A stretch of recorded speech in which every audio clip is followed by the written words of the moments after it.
chú á mía anh yo chang chú đê gang anh yo buk soong chú bơ blong anh yo sok da bri gini mo adit 50-60 ปีเยอะแต่กนี้บิมถ้าจะเด็กเมียอันใส่สมองถ้าจะเบื่อบล้องเดินตะกางอยู่ตลาดเบื่อนถ้าจะเด็กเมียต้องสลัดเฮลหันเวลสองเมื่อเมียเวลแนวคิดมึกมูลกนี้จะมือทุกสิ่งเปลี่ยนแปลงถ้าอีอัมเปลี่ยนเบียงจะเปลี่ยนอีถ้าอีมก้าวหน้าเบียงจีก้าวถ้าอีมรักย่อเบียงจะเลาะไปอยู่ตมบ่ยี่คือเลาะที่อุเราตัวยออีกบางคนเราโอ้หวยมึกคริสเตียนแต่เรียนจากปัญหาอำเบือนแต่ในโมตาโอ้หวยมึกคริสเตียนแต่เรียนปัญหาที่อำเบือนก็เหมือนเอาก็เหมือนสองอเมริกันอีกตึมโอ้หวยมึกคริสเตียนหวยอุเปียนชีวิตที่อำเบือนอุเปียนชีวิตที่อำเบือนโอ้มาบันโอ้มาคริสเตียนแต่เรียนจากปัญหาที่อำเบือนสิกีจะอันคำตอบพี่น้องเด็กสแตงมาเรียนปัญหาอำเบือน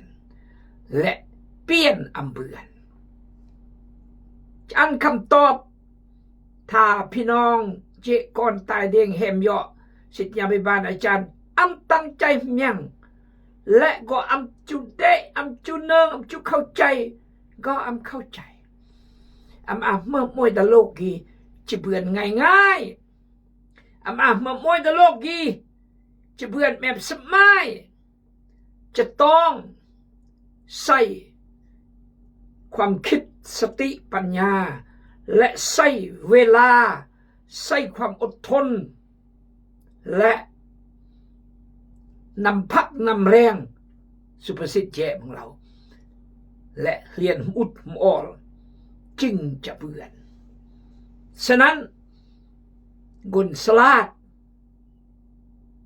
โนสมาร์ทใส่แนวคิดและใส่สมองหากระมูลเบื่อนด้วยสมองด้วยปัญญาบางคนเบื่อนด้วยลำเบียโฆษณาเบียงเยียงคือก็เบื่อนกระมูลมากเมื่อก็แนวคิดเมื่อที่จะแต่งแต่สกีจะเล่าเรื่องโอ้หอยเมื่อคริสเตียนหอยเปลี่ยนชีวิตอำเบือนโอ้หอยเมื่อคริสเตียนแต่เรียนจากปัญหาอำเบือนครอสมาเลยคนกมุนตุสรีลุยจำลองจำวนยาตะลาวไทยจีนเวียดนามอเมริกาแคนาดาฝรั่งเศสดื่มและพอลำเบอร์ระยัดการเปรย์ระยัดสุขภาพร่างกายกันอาเวียกพระเจ้าการสกเบอร์5มาก็จะลำเบอร์ระยัดและการเรียนศึกษาในเจดีก่อนก็จะบัดจึงลงเจก่อนบทตั้งใจทำเรียนศึกษาถ้าบ่อากบาลบ่สำเร็จพระเจ้ายัดบรอมจอยบอและประคับประคองบอยูตูลบอและปกป้องวันล้อมบอและจอยบอด้านจิตวิญญาณด้านเนื้อหนังยังรบมรดกที่ในพระเจ้าอ่านพระคำพระเจ้าแต่งตามพระเจ้ามอบต่อยอนัมเบอร์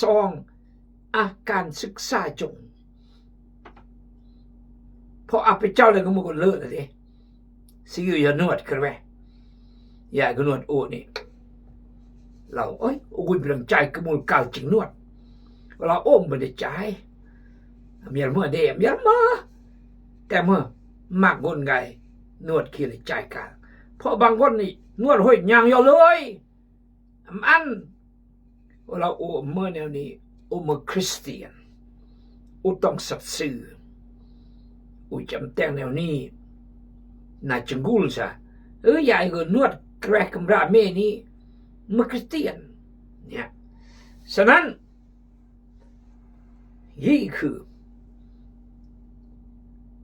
อีกจะต้องสัตย์ซื่อและอาการศึกษาเมื่อเจ้านายข้าราชการก็อัปประโยชน์อันประเทศชาติบ้านเมืองดีอาเกรอักกำราก็อัปประโยชน์อันกำราอันก่อนดีแต่งเวียกในบริษัทก็อัปประโยชน์อันบริษัทดีแต่งเวียกพระเจ้าอันองค์การคริสเตียนดีก็อัปประโยชน์และก็เกิดประโยชน์อันเวียกพระเจ้าดีนี่คือการอ่านพระเจ้า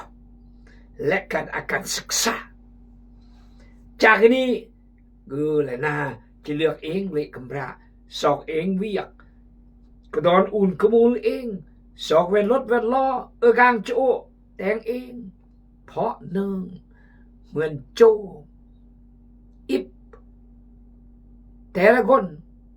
สมนึกเราอาพระเจ้าเลยอาความรู้หากระมูล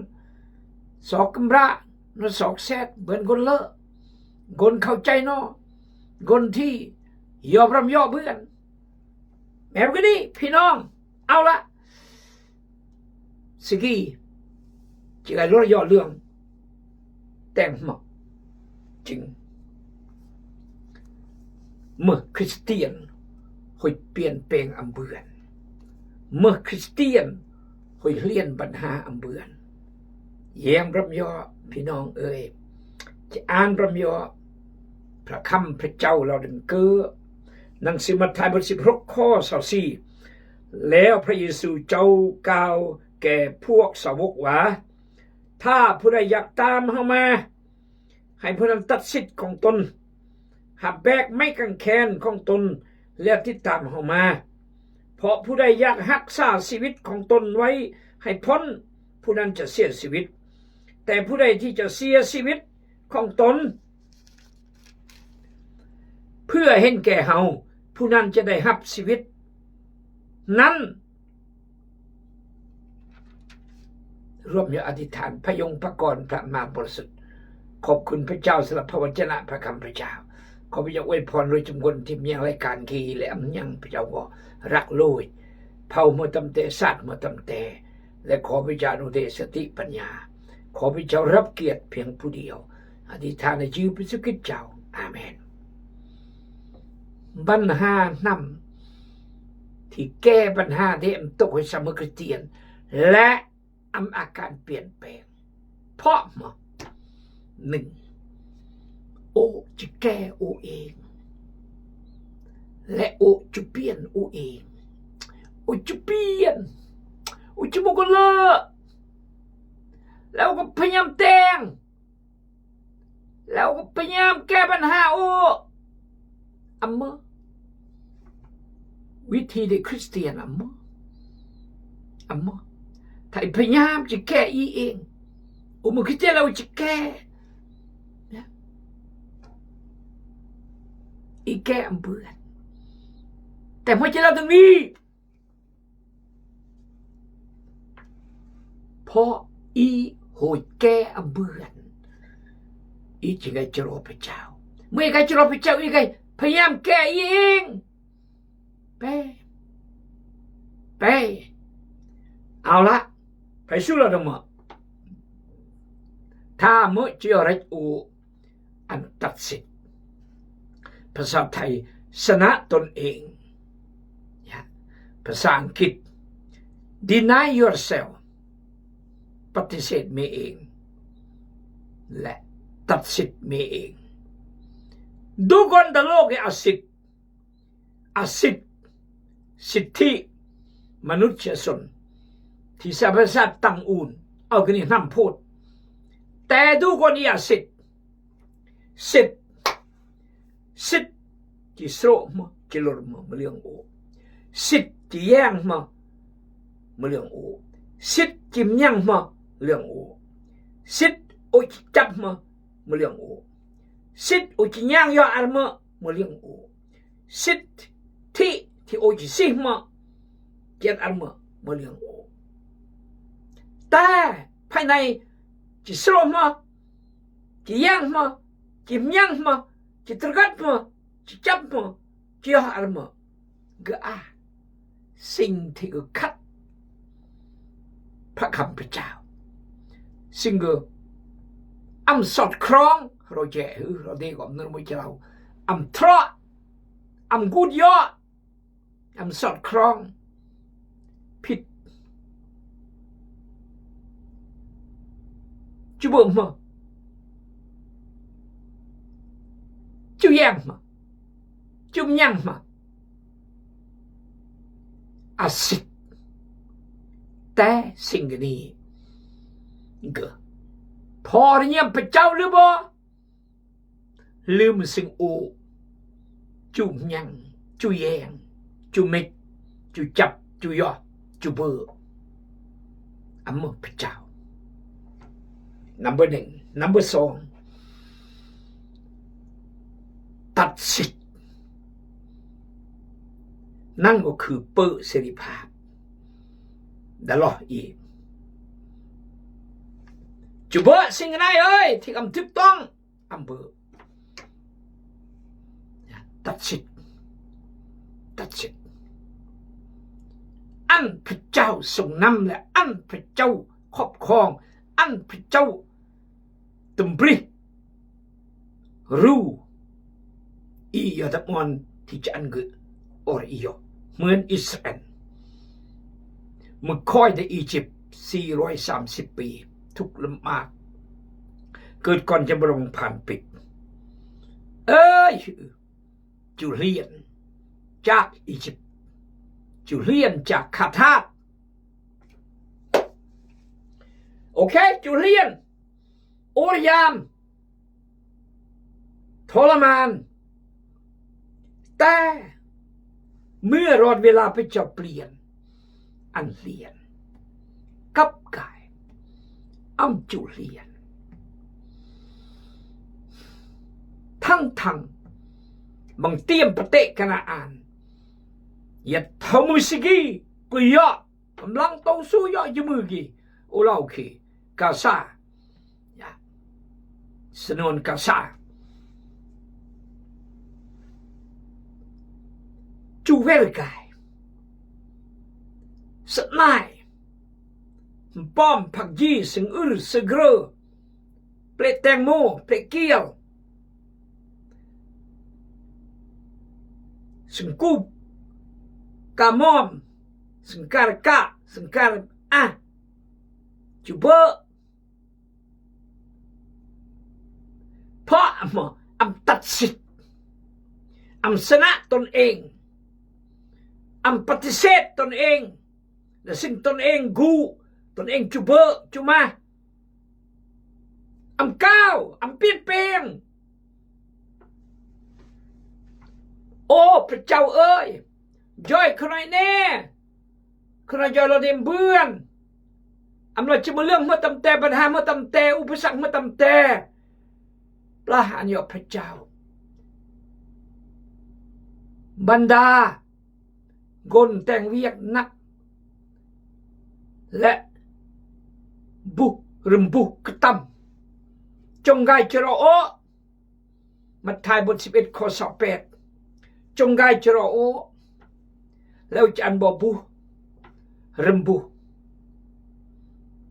ทินจาลพอเหมาะสลับบบันห้าก็คือ1กายจรเกอ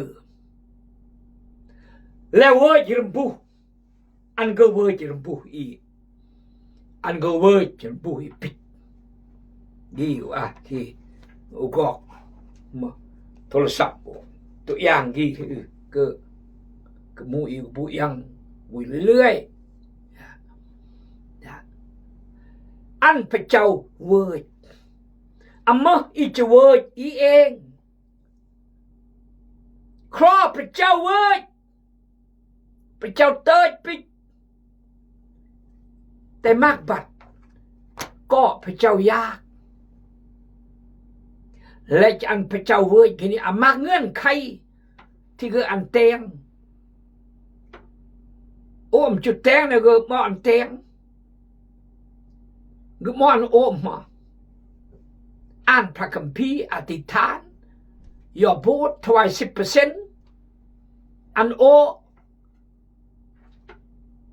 รักหัวกุ้งหัวกลางมารักเราเต้รักพระเจ้าสุดกลองสุดระเยื่อมติดทรากลำโบเบือน100 ล้านถวาย10 ล้านโอมจุอันสนายชีวิตเครื่องครองก้อนอุเดเวทสมบูรณ์สังมาโอ้ยกุมมือเนื่อนบัดเนื่อน3 เนื่อนเม็ดเขาจะถวายดาบดรำบุอีกเลยหักเหยียดนี้ปัญหาอีกเลยหักเหยียดนี้แก้พออิมอันพระเจ้าวัวจะรำบุอิมอันพระเจ้าจอยอีจะจอยอีเองและอีแต่งด้วยอีเองสู้ปัญหาด้วยกำลังอีเองหมดไหน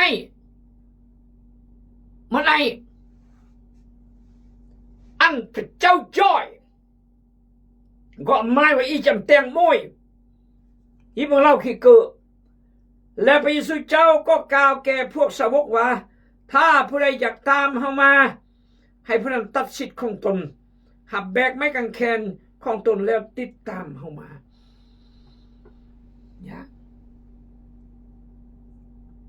ตัดสิทธิ์ดูกนอสิทธิจูสินำมงเรื่องโอจูเรนำมงเรื่องโออีกจะต้องปรับปรุงต้องสิอมงเรอายามแต่งหมดต้องอะไรบบอะไรเบียบปรับปรุงแก้ไขอุปนิสัยท่าทีอีกเบอร์เกยมาอีกต้องอันพระเจ้าจ่อยอีแก้ไขนี่คือแล้วรำบุอีพระเจ้าจะจ่อยเศรษฐกิจอีพระเจ้าจะจ่อยปัญหาอีพระเจ้าจะจ่อยพระเจ้าพร้อมเสมอที่จะจ่อยอีพร้อมเสมอที่จะยังปัญหาได้อีกพร้อมเสมอที่จะเวรำบุอีกแต่มักบัดอีบุอีเองอีแก้ปัญหาอีเองเหมือนอับราฮัมเมื่อพระเจ้าบอนกายัดคณาอานอื่นมาแห้งแรงอ้อกำราอ้อลูกน้องยออียิปต์ที่เมื่อมอนพระเจ้าอันยอสนั้นกับอันพระเจ้าบูรบุพระเจ้าพร้อมจะอวยพรพร้อมจะจ่อยพร้อมจะอันอาจจะลำบากอาจจะทุกข์อาจจะเบื่อกวายแต่สุดท้ายวิจะคักเจ็บจะโดนแต่อับราฮัมกูง่ายย่อแล้วก็เกิดปัญหานับนั่นก็คือปลากสกมราที่หมอกตีกษัตริย์ลูกน้องกษัตริย์กุยบ้าเพลียแจ้งกษัตริย์หนึ่งกษัตริย์หมดกายบำรุงการจะโจรกษัตริย์แล้วก็ตกแต่งอันละหลังจากนี้แล้วก็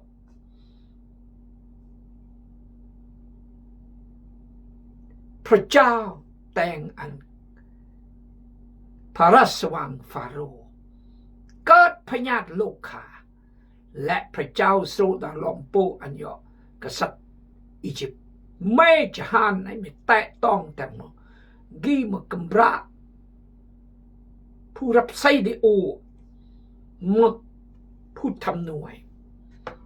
บ้าโอเบื่อเด แต่งพิษนะเพราะเกอเราสมมอกเดแล้วก็ดีที่ผ่านโอดักโอปะครอบครัวโลยแต่พระสว่างเบื่อเนี่ยเกิดสุดท้ายอยู่เล่าอยู่อับราฮัมแต่มันไม่แต่เนาะเกิดอยู่เนี่ยเฮ้ยก่อนตั้งนี่ยกมากกันมวยโอ้เราถ้ามันเมื่อกันดานเราบาเลยมึงมอกโอเพราะว่ามึงจะผ่านโอจะได้บาผู้ใดเมื่ออีอำพึ่งพาพระเจ้าเมื่ออีทุงอรพระเจ้าและอีบูรำบูอีเองก็จะเกิดแนวกันนี้ yes จะปัญหาแบบนี้เพิ่มตะบอติ๊กติ๊กไก่เมื่อกี้เตียนห้อยมาเปลี่ยนปัญหาโอเพราะโอมันพระเจ้าผู้อมแต่งตามพระเจ้าหมอแต่จะเรียนพระเจ้าจ่อยโออันพระเจ้าอวยพรโอแต่โออย่าเลิกเบิดล้ำกังเปรย์เรียรสุขภาพร่างกายสมัยสร้างเรือเคลื่อนตึนเคลื่อนมันกูอยู่ตรยุรมันเลยกับเมื่อนี้ก็จะต้องแต่งเงื่อนไขที่พระเจ้าอันเมื่อยัดเดกรอกเกอร์มันยังมาทหารจะแต่งชีวิตเมื่อตะกุ้งตะกางอำเภอตำรวจทหารแม่ก็ดีเครื่องวาระเบียบมองเบอร์มองมาชิกายพักยกกำไรยกก้อนในกุ้งในกางต้องครอนุญาตมือกับนี้กับกายตะไคร้เหยียบตะไคร้ฝึกฝนยามย่อสลุยเวย่อแย่งศัตรูจะกายตีดี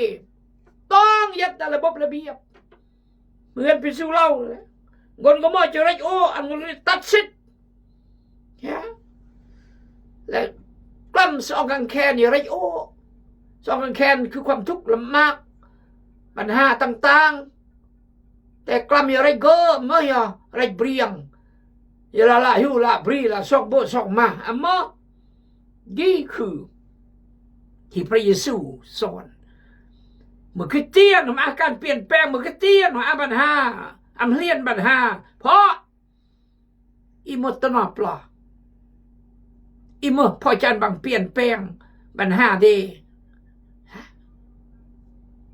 อีกต้องแลกมองแต่โลกอีจะเปลี่ยนปลาต้องแลกกายเมื่อคริสเตียนต้องแลกมา